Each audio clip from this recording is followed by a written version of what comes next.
Hi hello ನಮಸ್ಕಾರ. ನೀವು ನೋಡ್ತಿದ್ದೀರಾ ನನ್ನ ಯೂಟ್ಯೂಬ್ ಚಾನಲ್ ಮಾಯಾ ಜಗತ್ತು. ನನ್ನ ಚಾನಲ್ನ ಸಬ್ಸ್ಕ್ರೈಬ್ ಮಾಡ್ಕೊಳ್ಳಿ, ಹಾಗೆ ಈ ವಿಡಿಯೋನ ಕೊನೆವರೆಗೂ ನೋಡಿ. ಇವತ್ತೊಂದು ಸಿಂಪಲ್ ಆಗಿರೋ ರೆಸಿಪಿನ ತೋರಿಸ್ತಿದ್ದೀನಿ. ಅಂದರೆ ಏನಪ್ಪ, ಇಲ್ಲಿ ಸೌತೆಕಾಯಿ, ಹೀರೆಕಾಯಿ, ಕೋಸನ್ನ ಇಟ್ಕೊಂಡು ಏನು ತೋರ್ಸೋಕ್ಕೆ ಹೋಗ್ತಿದ್ದೀನಿ ಅಂದರೆ ಏನಿಲ್ಲ, ಇದನ್ನೆಲ್ಲ ಬಳಸ್ಕೊಂಡು ಒಂದು ಸಿಂಪಲಾಗಿ ಚಪಾತಿ ಮಾಡ್ಕೊಳ್ಳೋದು ಹೇಗೆ ಅಂತ ತೋರಿಸ್ತೀನಿ. ಕೋಸು, ಒಂದು ಸೌತೆಕಾಯಿನ ಸಿಪ್ಪೆ ತೆಗ್ದಿದ್ದೀನಿ, ಹೀರೆಕಾಯಿನೂ ಸಿಪ್ಪೆ ತೆಗ್ದಿದ್ದೀನಿ. ಸೊ 3 ಬೇಕು. ಇದಕ್ಕೆ ಚೆನ್ನಾಗಿರುತ್ತೆ ಟೇಸ್ಟು, ಕಹಿ ಅನ್ಸೋದಿಲ್ಲ. ನೀವು ಬೇಕಾದರೆ ಟ್ರೈ ಮಾಡಿ ನೋಡಿ, ಕಹಿ ಅನ್ಸೋದೇ ಇಲ್ಲ ಒಂಚೂರು. ಸರಿ, ಹಾಗಾದರೆ ಇವಾಗ ಸಿಪ್ಪೆ ತೆಗ್ದಿದ್ದಾಯಿತು, ಕಟ್ ಮಾಡ್ಕೊಂಡಿದ್ದು ಆಯಿತು. ಈ ಥರ ದೊಡ್ಡ ದೊಡ್ಡದಾಗಿ ಕಟ್ ಮಾಡ್ಕೊಂಡಿದ್ದೀನಿ. ಸರಿ, ಹಾಗಾದರೆ ಕಟ್ ಮಾಡ್ಕೊಂಡಿರೋದನ್ನು ಸ್ವಲ್ಪ ಫಸ್ಟು ಮಿಕ್ಸಿ ಜಾರಿಗೆ ಹಾಕ್ಕೋಬೋದು. ಅದಕ್ಕೂ ಮುಂಚೆ ಸ್ವಲ್ಪ ತೊಳೆದಿಟ್ಕೊಳ್ಳೋಣ, ಯಾಕಂದರೆ ತೊಳೆದಿಲ್ಲ. ಕಟ್ ಮಾಡಿರೋದನ್ನು ಕೈಗೆ ಅದು ಎಲ್ಲ ಟಚ್ ಮಾಡಿರ್ತೀವಿ. ಸೊ ಒಂದ್ಸಲ ವಾಶ್ ಮಾಡಿಕೊಂಡು ಆಮೇಲೆ ಮಿಕ್ಸಿ ಜಾರಿಗೆ ಹಾಕ್ಕೊಳ್ಳೋಣ. ಸೊ ವಾಶ್ ಮಾಡ್ಕೊಳ್ಳೋಕೆ ನೀರು ತೊಗೊತಿದ್ದೀನಿ.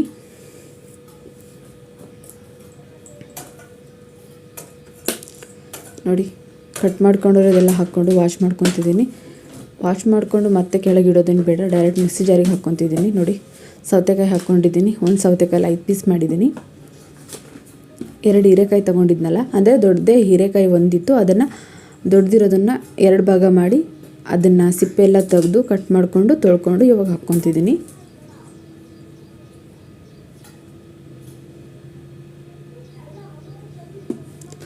ಹಾಕ್ಕೊಂಡಿದ್ದಾಯಿತು.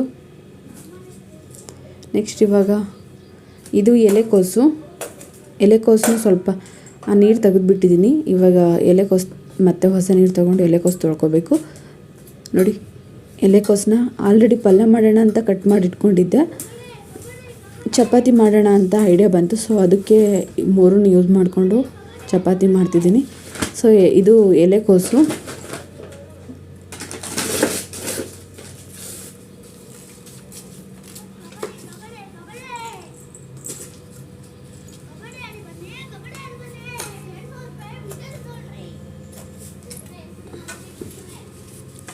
ಸೊ 3 ಹಾಕ್ಕೊಂಡಿದ್ದಾಯಿತು. ಇದನ್ನು ಮುಚ್ಚೋಣ. ನೀರೇನು ಹಾಕಬೇಡಿ, ಯಾಕಂದರೆ ಸೌತೆಕಾಯಿನೂ ನೀರು ಕೊಡುತ್ತೆ, ಜೊತೆಗೆ ಹೀರೆಕಾಯಿನೂ ನೀರು ಬಿಡುತ್ತೆ. ಸೊ 2 ನೀರು ಬಿಡೋದ್ರಿಂದ ಅದೇ ನೀರು ಜಾಸ್ತಿ ಆಗಿರುತ್ತೆ. ನೋಡಿ, ಬೇಕಾದರೆ ನಾನು ತೋರಿಸ್ತಿದ್ದೀನಿ. ರುಬ್ಕೊಂಬಂದಿದ್ದೀನಿ. ರಫಾಗಿ ರುಬ್ಕೊಳ್ಳಿ, ತುಂಬ ನುಣ್ಣಗೆ ರುಬ್ಬಾಗಿ ಹೋಗಬೇಡಿ. ಅದು ಒಂದೇ ಒಂದು ಸಲ ಸುತ್ತು ಹೊಡಿಯೋ ಅಷ್ಟರಲ್ಲಿ ತುಂಬ ಅಂದರೆ ತುಂಬ ನುಣ್ಣಗಾಗ್ಬಿಡುತ್ತೆ. ಸೊ ನೋಡ್ಕೊಂಡು ನೋಡಿ, ಇಷ್ಟಿದ್ರೆ ಸಾಕು. ಅಂದರೆ ಭಾಳ ನುಣ್ಣಗೆ ಬೇಡ, ರಫಾಗಿರಲಿ, ಸ್ವಲ್ಪ ಕಾಣಬೇಕದು. ಗ್ರೀನ್ ಕಲರ್ ಇದೆ ಅಲ್ವಾ. ಸೊ ಚಪಾತಿನೂ ಲೈಟ್ ಗ್ರೀನ್ ಕಲರ್ ಬರುತ್ತೆ, ಯಾಕಂದರೆ ಅದು ಲೈಟ್ ಗ್ರೀನ್ ಕಲರ್ ಇದೆ, ಫುಲ್ಲು ಗ್ರೀನ್ ಆಗಿಲ್ಲ. ಸೊ ಚಪಾತಿನೂ ಅದೇ ಕಲರ್ ಬರುತ್ತೆ. ಗೋಧಿ ಹಿಟ್ಟು ನಾನು ಮಾಡ್ತಿರೋದು ಗೋಧಿ ಹಿಟ್ಟು ತೊಗೊಂಡಿದ್ದೀನಿ, ಆಶೀರ್ವಾದ. ಯಾವುದಾದ್ರೂ ಗೋಧಿ ಹಿಟ್ಟು ತೊಗೋಬೋದು, ಅದಕ್ಕೇನಿಲ್ಲ, ಒಟ್ಟು ಗೋಧಿ ಹಿಟ್ಟು.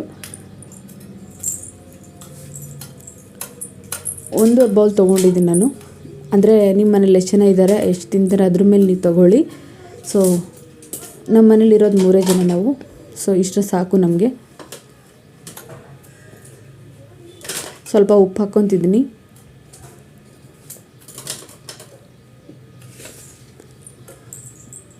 ಒಂದೂವರೆ ಬೌಲು ಗೋಧಿ ಹಿಟ್ಟು, ಸ್ವಲ್ಪ ಉಪ್ಪು, ಇದಕ್ಕೆ ಇನ್ನೊಂಚೂರು ಸ್ವಲ್ಪ ಏನಂತಾರೆ ಜೀರಿಗೆ ಹಾಕ್ಕೊತಿದ್ದೀನಿ. ಜೀರಿಗೆನ ಸ್ವಲ್ಪ ಉಜ್ಜಿಬಿಟ್ಟು ಹಾಕ್ಕೊಳ್ಳಿ, ಘಮ ಘಮ ಅನ್ನುತ್ತೆ.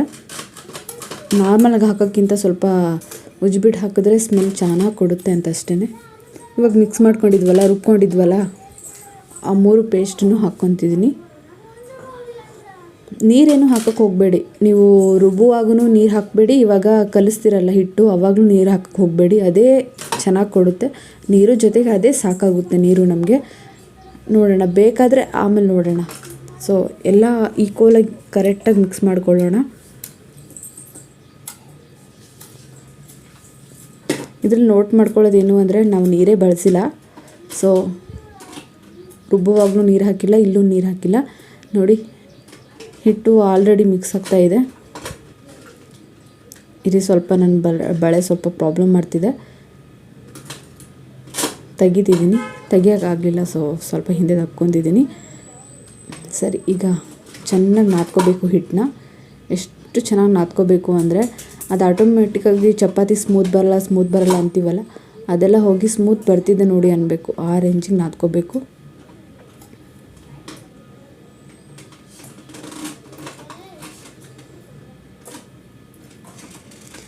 ಚಪಾತಿ ನಿಜ ಹೇಳ್ತೀನಿ ಒಂಥರ ಬೇರೆ ಥರ ಟೇಸ್ಟ್. ಅಂದರೆ ಇದು ಯಾವ ಥರ ಟೇಸ್ಟ್ ಬರುತ್ತೆ ಗೊತ್ತಾ, ಜಾಸ್ತಿ 90% ಇದರಲ್ಲಿ ಸೌತೆಕಾಯಿ ಫ್ಲೇವರೇ ಬರುತ್ತೆ, 10% ಹೀರೆಕಾಯಿ. ಕೋಸಿಂದ ಅಂತಲೇ ಅನಿಸೋದಿಲ್ಲ. ಸೊ ನೋಡಿ ಉಳ್ದಿತ್ತಲ್ವ ಇದು, ಆ ಮಿಕ್ಸ್ಚರ್ ಒಂದೊಂಚೂರು ಉಳಿದಿತ್ತು, ಅದಕ್ಕೆ ಒಂಚೂರು ನೀರು ಬೇಕು ಅನ್ನಿಸ್ತು ನನಗೆ. ಅದಕ್ಕೆ ಕಲಿಸ್ಬಿಟ್ಟು ಎಲ್ಲ ಮಿಕ್ಸ್ ಮಾಡಿಕೊಂಡು ಹಾಕ್ಕೊಳ್ಳೋಣ. ಒಂದೆರಡು ಸಲ ಹಿಂಗೆ ಮಿಕ್ಸಿ ಕ್ಲೋಸ್ ಮಾಡಿಬಿಟ್ಟು ಶೇಕ್ ಮಾಡಿದ್ರೆ ಆಟೋಮೆಟಿಕ್ ಅದೆಲ್ಲ ಮಿಕ್ಸ್ ಆಗಿರುತ್ತೆ ನೋಡಿ ಈ ಥರ. ಸೊ ಹಾಕ್ಕೊಂಡೆ, ಸಾಕು. ನೀರು ಬೇಕು ಅಂದರೆ ಹಾಕಿ, ಇಲ್ಲಾಂದರೆ ಬೇಕಾಗಿಲ್ಲ, ಅದೇ ಸಾಕಾಗುತ್ತೆ.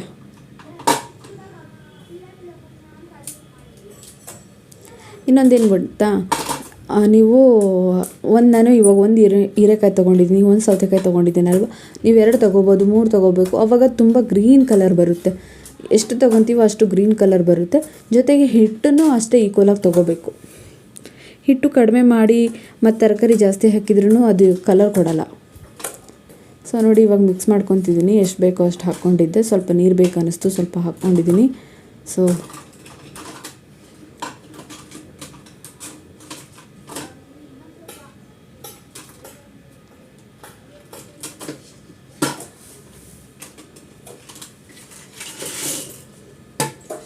ನಾದ್ಕೊತಿದ್ದೀನಿ.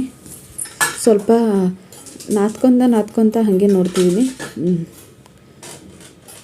ಈ ಹದಕ್ಕೆ ನಾದ್ಕೊಂಡಿದ್ದೀನಿ. ಯಾಕೋ ಅಂಟು ಅನ್ನಿಸ್ತಿದೆ, ಕೈಗೆಲ್ಲ ಅಂಟ್ಕೊತಿದೆ. ಮತ್ತು ಜೊತೆಗೆ ನೋಡಿ ಕೈ ಹಾಕ್ದಲ್ಲೆಲ್ಲ ಅಂಟ್ಕೊತಿದೆ. ಇವಾಗ ಹೆಂಗೆ ಮಾಡೋದಪ್ಪ ಅಂದರೆ ಏನಿಲ್ಲ, ಒಣ ಹಿಟ್ಟಿರುತ್ತಲ್ವ, ಗೋಧಿ ಹಿಟ್ಟೆ ಒಣ ಹಿಟ್ಟಿರುತ್ತಲ್ವ, ಅದನ್ನು ತಗೊಳ್ಳೋದು, ಸ್ವಲ್ಪ ಕೈ ಮೇಲೆ ಮತ್ತು ನಾದ್ಕೊಳ್ಳೋಕ್ಕೆ ತೊಗೊಂಡಿರೋಂಥ ಹಿಟ್ಟು ಮೇಲೆ ಹಾಕ್ಕೊಳ್ಳಿ. ಇನ್ನೊಂದು ಕೈಯಿಂದ ಅದನ್ನೆಲ್ಲ ಕ್ಲೀನಾಗಿ ತೆಗೆದುಬಿಡಿ. ನೋಡಿ ಈ ಥರ ಉಜ್ಜಿ 2 ಕೈನ ಆಟೋಮೆಟಿಕಾಗಿ ಕ್ಲೀನ್ ಆಗಿಬಿಡುತ್ತೆ ಕೈ.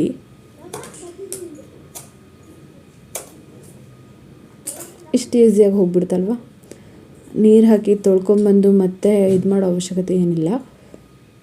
ಜೊತೆಗೆ ಹಿಟ್ಟು ಹಾಕೋದ್ರಿಂದ ಏನು ತೆಳುವಾಗಿರುತ್ತೆ ಹಿಟ್ಟು, ಅದು ಗಟ್ಟಿಯಾಗಿರುತ್ತಲ್ಲ, ಸೊ ಗಟ್ಟಿಯಾಗುತ್ತಲ್ವ, ಸೊ 2 ಈಕ್ವಲಾಗಿ ಆಗಿಬಿಡುತ್ತೆ. ಸೊ ಕೈ ಕ್ಲೀನಾಗಿಬಿಡ್ತು. ಸೊ ಇವಾಗ ಯಾವುದಕ್ಕೂ ಕೈಗೂ ಅಂಟೋದಿಲ್ಲ ಮತ್ತು ಕೆಳಗಿರೋ ಇದಕ್ಕೂ ಅಂಟೋದಿಲ್ಲ. ಸರಿ, ನಾದ್ಕೋಬೇಕು, ಇನ್ನೂ ಚೆನ್ನಾಗಿ ನಾದ್ಕೋಬೇಕು ಹಿಟ್ಟನ್ನ. ಎಷ್ಟು ನಾದ್ಕೊತೀವೋ ಅಷ್ಟು ಚೆನ್ನಾಗಿ ಚಪಾತಿ ಬರುತ್ತೆ. ಬೇಕಾದರೆ ನಾನು ನಿಮಗೆ ಚಪಾತಿ ಮಾಡ್ತೀನಲ್ವ, ಹಂಚ ಮೇಲೆ ಹಾಕ್ತೀನಲ್ವ, ಆವಾಗಲೇ ಗೊತ್ತಾಗ್ಬಿಡುತ್ತೆ ಆ ಸ್ಮೂತ್ನೆಸ್ ಎಷ್ಟು ಚೆನ್ನಾಗಿ ಬಂದಿರುತ್ತೆ ಚಪಾತಿ ಅಂತ, ಎಷ್ಟು ಸ್ಮೂತಾಗಿದೆ ಅಲ್ವಾ ಅಂತ. ಸರಿ, ಇವಾಗ ನಾದ್ಕೊತಾ ಇದ್ದೀನಲ್ವ,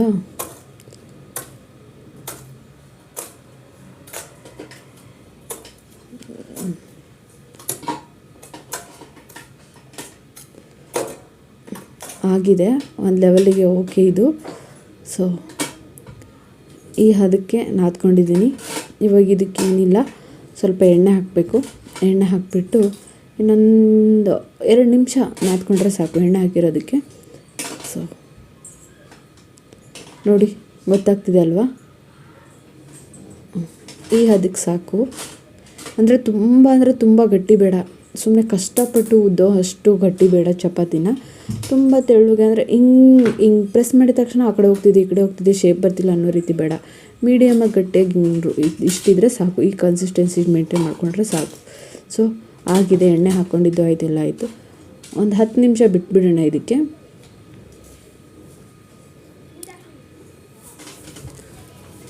ಸರಿ, 10 ನಿಮಿಷ ಬಿಟ್ಟಿದ್ದಾಯಿತು.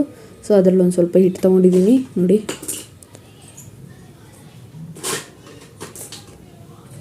ಹೀಗೆ ಮಾಡ್ಕೊಂಡಿದ್ದೀನಿ. ಯಾಕಂದರೆ ಹಿಟ್ಟು ನಾದ್ಕೊಂಡಿದ್ದೀವಲ್ಲ, ಎಲ್ಲೂ ಆ ಕಡೆ ಈ ಕಡೆ ಆಗೋದಿಲ್ಲ ನೋಡಿ, ಎಲ್ಲೂ ಬಿಡೋದೇ ಇಲ್ಲ. ಸರಿ, ಹಾಗಾದರೆ ಇಟ್ಕೊಳ್ಳೋಣ ಚಪಾತಿನ.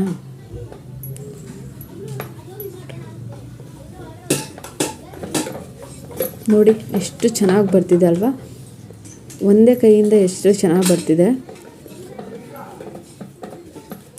ನಾನು ಯಾವಾಗಲೂ ಹೀಗೆ 2 ಕೈ ಯೂಸ್ ಮಾಡಲ್ಲ ಚಪಾತಿ ಲಟ್ಟಿಸ್ಬೇಕಾದ್ರೆ. ನೋಡಿ ಒಂದೇ ಕೈಯಿಂದ ಲಟ್ಟಿಸ್ತೀನಿ, ಆದರೂ ನಂದು ಕರೆಕ್ಟಾಗಿ ಈಕ್ವಲಾಗಿ ಶೇಪ್ ಬರುತ್ತೆ, ಜೊತೆಗೆ ಚೆನ್ನಾಗಿ ಬಂದಿರುತ್ತೆ. ಒಂಚೂರು ಆ ಕಡೆ ಈ ಕಡೆ ಆಗೋದಿಲ್ಲ ಚಪಾತಿ, ಇಲ್ಲೂ ಸೀಳೋದಿಲ್ಲ.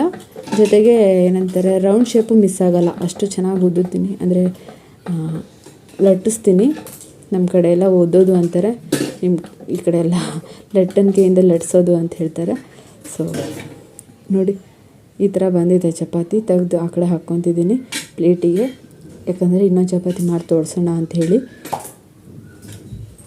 ಸರಿ, ಒಂದು ಚಪಾತಿ ಆಯಿತು. ಇನ್ನೊಂದು ಚಪಾತಿ ಸೇಮ್ ಅದೇ ಥರ ಉಂಡೆ ಮಾಡ್ಕೊಂಡು ಇಟ್ಕೊಂಡಿದ್ದೆ, ಲೆಂತಿ ವೀಡಿಯೋ ಆಗಬಾರ್ದು ಅಂತ. ಸೊ ಇದನ್ನು ಅಷ್ಟೇ ಲಟ್ಟಿಸ್ಕೊತಿದ್ದೀನಿ ನೋಡಿ.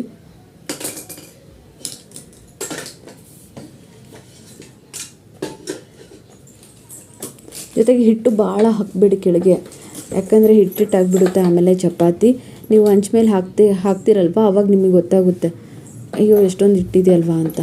ನೋಡಿ ಎಷ್ಟು ಈಸಿಯಾಗಿ ಲಟ್ಟಿಸ್ಕೊತಿದ್ದೀನಿ.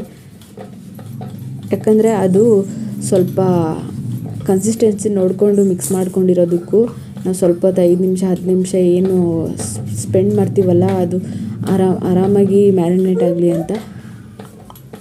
ಆವಾಗ ಅದು ನೀರೆಲ್ಲ ಬಿಟ್ಟು ಸ್ವಲ್ಪ ಈಕ್ವಲಾಗಿ ಸ್ಪ್ರೆಡ್ ಆಗಿರುತ್ತೆ ಹಿಟ್ಟು.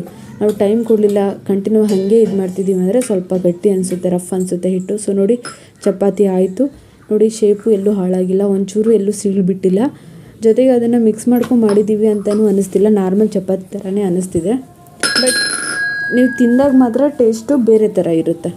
ನಮ್ಮ ಚಪಾತಿಗೂ ಅದಕ್ಕೂ ನಿಮಗೆ ವೇರಿಯೇಷನ್ ಗೊತ್ತಾಗ್ಬಿಡುತ್ತೆ, ಓ ಇದಕ್ಕೂ ಅದಕ್ಕೂ ಸ್ವಲ್ಪ ಡಿಫ್ರೆನ್ಸ್ ಇದೆ ಅಂತ. ನೋಡಿ ಎಷ್ಟು ಚೆನ್ನಾಗಿ ಬಂದಿದೆ ಚಪಾತಿ.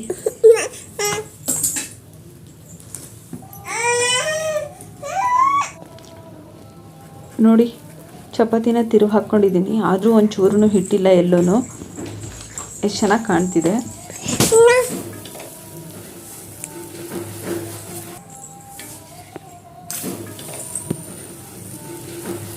ಸೊ ಆಗಾಗ ಕೈಯಿಂದ ಮತ್ತೆ ಪದೇ ಟರ್ನ್ ಮಾಡ್ತಾಯಿರಿ, ಯಾಕಂದರೆ ಒಂದೇ ಕಡೆ ಚಪಾತಿ ಸುಟ್ಕೊಂಡ್ರೆ ಸುಟ್ಟೋಗ್ಬಿಡುತ್ತೆ. ಸೊ ನೋಡಿ ಈ ರೇಂಜಿಗೆ ಸಾಕು ಆಗಿದೆ. ಸೊ ನಾನು ಎತ್ಕೊಳ್ಳೋದ್ರಲ್ಲೇ ನಿಮಗೆ ಗೊತ್ತಾಗಬೇಕು ಎಷ್ಟು ಸ್ಮೂತಾಗಿದೆ ಚಪಾತಿ ಅಂತ. ನಾನು ಆ ಕಡೆ ಈ ಕಡೆ ಎಲ್ಲ ಹೆಂಗೆ ಬೇಕೋ ಹಾಗೆ ನಿಮ್ಗೆ ತೋರಿಸೋದಕ್ಕೆ ಅಂತ ರಫಾಗೆಲ್ಲ ಟರ್ನ್ ಮಾಡ್ತಿದ್ರು ಚಪಾತಿ ಏನೂ ಆಗ್ತಿಲ್ಲ. ಅಲ್ಲೇ ತಿಳ್ಕೊಳ್ಳಿ ಚಪಾತಿ ಚೆನ್ನಾಗಿ ಬಂದಿದೆ. ಜೊತೆಗೆ ಏನಂತಾರೆ ಒಂಚೂರು ಸೀಳು ಬಿಡ್ತಿಲ್ಲ. ಆಲ್ಮೋಸ್ಟು ಚೆನ್ನಾಗಿ ನಾದಿದ್ರೆ ಹಿಟ್ಟು ಸೀಳು ಬಿಡೋದು ಕಡಿಮೆನೇ. ಬೇಗ ಟರ್ನ್ ಮಾಡ್ಕೊಳ್ಳಿ ಚಪಾತಿ ಹಂಚಿಗೆ ಹಾಕ್ಕೊಂಡಿದ್ದ ತಕ್ಷಣ, ಯಾಕಂದರೆ ಎಣ್ಣೆ ಹಚ್ಚಿ ಮತ್ತೆ ಟರ್ನ್ ಮಾಡಬೇಕಲ್ವಾ, ಆಗ ಸುಟ್ಟೋಗ್ಬಿಡುತ್ತೆ. ಇಲ್ಲ ಅಂದರೆ ನೀವು ಲೇಟಾಗಿ ಒಂದೇ ಸಲ ಒಂದು ಸೈಡು ಸುಟ್ಕೊಂಡು ಆಮೇಲೆ ಟರ್ನ್ ಮಾಡ್ತೀನಿ ಅಂದರೆ ಎಣ್ಣೆ ಹಚ್ಚಿ ಆಮೇಲೆ ಮತ್ತೆ ಟರ್ನ್ ಮಾಡಬೇಕಾದ್ರೆ ಮತ್ತೆ ಬೇಗ ಸುಟ್ಟೋಗ್ಬಿಡುತ್ತೆ. ಸೊ ನೋಡಿ ಇವಾಗ ಎಣ್ಣೆ ಹಚ್ಕೊಂಡಿದ್ದಾಯಿತು. ಒಂಚೂರು ಹಿಟ್ಟಿಲ್ಲ ನೋಡಿ, ಹಿಂದೆ ಹಿಟ್ಟು ಇಲ್ಲ ಏನೂ ಇಲ್ಲ, ಎಷ್ಟು ಚೆನ್ನಾಗಿ ಬಂದಿದೆ. ನಾನು ಒಂದೇ ಕೈಯಿಂದ ಲಟ್ಸೋದು ಚಪಾತಿನ, ಆದ್ರೂ ಶೇಪ್ ಎಲ್ಲೂ ಒಂಚೂರು ಬ್ಯಾಲೆನ್ಸ್ ಆಗದೆ ಇಲ್ಲ ನೋಡಿ, ಎಲ್ಲ ಕಡೆ ಬ್ಯಾಲೆನ್ಸ್ ಆಗಿದೆ. ಆ ರೌಂಡ್ ಶೇಪ್ ಏನಿದೆ ಅಷ್ಟು ಈಕ್ವಲಾಗಿ ಬಂದಿದೆ. ಸೊ ಫೈನಲಾಗಿ ಚಪಾತಿ ಆಗಿದೆ. ಒಂಚೂರು ಕಹಿ ಇರೋದಿಲ್ಲ, ನಿಜ ನೀವು ಟ್ರೈ ಮಾಡಿ ನೋಡಿ. ನೀವು ನಾರ್ಮಲ್ ಚಪಾತಿ ತಿಂತಿದ್ದೀವಿ ಅನ್ಸೋದಿಲ್ಲ, ಬೇರೆ ಡಿಫ್ರೆಂಟ್ ಟೇಸ್ಟ್ ಇರುತ್ತೆ, ಬಟ್ ಕಹಿ ಇರೋದಿಲ್ಲ. ಯಾಕಂದರೆ ಹೀರೆಕಾಯಿ ಹಾಕಿರೋದ್ರಿಂದ ಕಹಿ ಇರ್ಬೋದು ಅನ್ಕೋಬೋದು, ಏನೂ ಇಲ್ಲ, ಚೆನ್ನಾಗಿರುತ್ತೆ ಟೇಸ್ಟು. ಜೊತೆಗೆ ನಾನು ಚಿಕನ್ ಸೆಮಿ ಗ್ರೇವಿ ಮಾಡಿದ್ದೆ, ಅದ್ರ ಜೊತೆನೇ ಸರ್ವ್ ಮಾಡ್ತಿದ್ದೀನಿ. ಅಫ್ಕೋರ್ಸ್ ನಾನ್ ವೆಜ್ ಅಂದರೆ ನಿಂಬೆಹಣ್ಣು ಸೌತೆಕಾಯಿ ಇರಬೇಕು. ಸೊ ಎರಡನ್ನೂ ಹಾಕ್ಕೊಂಡಿದ್ದೀನಿ. ಈಗ ನಾವು ಮಾಡ್ಕೊಂಡಿರೋವಂಥ ಚಪಾತಿ ಹಾಕ್ಕೊತಿದ್ದೀನಿ.